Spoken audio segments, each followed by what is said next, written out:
অবৈধ সরকারের প্রধানমন্ত্রী শেখ হাসিনার সাবেক বিশেষ সহকারী এবং প্রকাশনা সম্পাদক, প্রচার ও প্রকাশনা সম্পাদক আব্দুস সোবান গোলাপকে আজকে এই মামলায় এজাহারভুক্ত আসামি হিসাবে আদালতে উপস্থাপন করা হয় এবং তদন্তকারী কর্মকর্তা তাকে আদালতে উপস্থাপন করে 10 দিনের রিমান্ড প্রার্থনা করেন। 10 দিনের রিমান্ড প্রার্থনায় তদন্তকারী কর্মকর্তা বলেন, গত 14/7/24 তারিখে গণভবনে শেখ হাসিনার নেতৃত্বে একটি সাংবাদিক সম্মেলন হয়েছিল। সেই সাংবাদিক সম্মেলনে একজন সাংবাদিকের প্রশ্নের উত্তরে তিনি বলেছেন, এই আন্দোলনকারীরা রাজাকারের নাতিপুতি। এই বক্তব্যের পরিপ্রেক্ষিতে আন্দোলনরত ছাত্র জনতা রাজপথে বেরিয়ে আসে এবং তাদের নির্দেশে, তাদের সহযোগিতায় এবং ষড়যন্ত্রে এই পুলিশ গুলি চালায়, ছাত্রদের উপরে গুলি চালায় এবং এটা ঘটনাস্থান হলো আদাবর রিং রোডের মোড়ে আন্দোলনরত ছাত্র জনতার উপরে গুলি চালায়। সেই গুলিতে রুবেল নামে একজন গার্মেন্টস কর্মী নিহত হয় এবং তার পিতা বাদী হয়ে মামলা করে।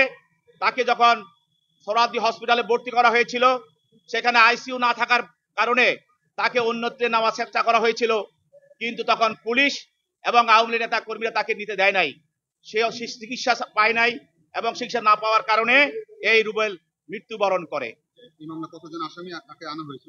এই মামলায় আরো 2 জন আসামি, তাদেরকে উত্তরা থানার একটি হত্যা মামলায় তারা রিমান্ডে ছিল। ওই রিমান্ড থেকে এই মামলা তাদেরকে তদন্তকারী কর্মকর্তা সৌনারেশ দেখায়।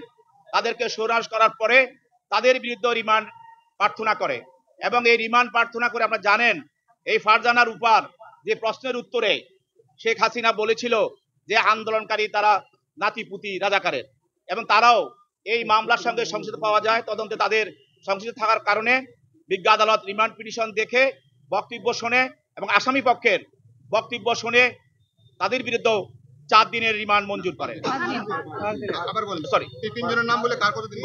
এবং 3 জনের মধ্যে আব্দুস সোবান গোলাপের 7 দিন এবং শামীম আহমেদ ও ফারজানার উপর 5 দিন, শাকিল আহমেদ এবং ফারজানার উপর 5 দিন।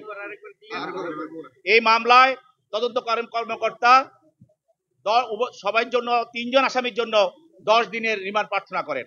বিজ্ঞ আদালত তদন্তকারী কর্মকর্তার বক্তব্য শুনে এবং আসামিদের আইনজীবীদের বক্তব্য শুনে আব্দুস সোবান গোলাপের বিরুদ্ধে 7 দিন এবং শাকিল আহমেদ ফারজানার বিরুদ্ধে 5 দিন রিমান্ড মঞ্জুর করে।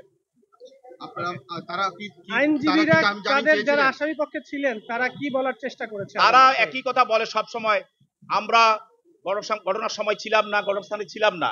এই কথাটা এই মামলার ক্ষেত্রে যেহেতু একটা হত্যা মামলা, এই হত্যা মামলার মধ্যে ষড়যন্ত্র, নির্দেশদাতা, মদতদাতা, অপরাধের সঙ্গে সংশ্লিষ্টতা, এটা একটা বিষয় আছে। এই বিষয়ে এই মামলার এই আসামিদের বিরুদ্ধে সম্পূর্ণভাবে এটা সম্পৃক্ত এবং প্রতিমান। একটু ইনসার্ট নিয়ে লাগবে না।